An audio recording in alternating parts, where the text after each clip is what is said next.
Hey everyone, in this tutorial, I'll show you how to use Claude AI for content writing like a pro in 2026. So if you want to create blog posts, scripts, captions, or marketing content faster, this guide will help you improve your workflow step by step. First, open your browser and go to Claude AI. Then sign in to your account. Once the dashboard opens, you can start creating writing prompts directly in the chat. One of the biggest secrets to better content is using detailed prompts.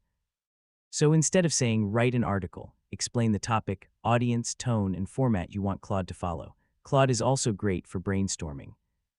You can ask it for video ideas, blog topics, headlines, social media captions, or content outlines whenever you get stuck. Another useful feature is rewriting and improving content.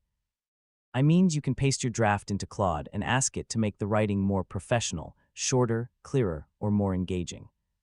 You can also ask Claude to write in different styles like formal, casual, persuasive, or SEO-friendly. This makes it really useful for blogs, YouTube scripts, emails, and marketing content. One smart trick is using follow-up prompts to refine the content further. So you can ask Claude to add examples, improve hooks, rewrite endings, or simplify difficult sections. And that's how to use Claude AI for content writing like a pro in 2026. Once you combine better prompts with editing and follow-up refinements, you can create high-quality content much faster. If this guide helped you out, feel free to check out more AI writing tutorials and productivity tips. Hey everyone!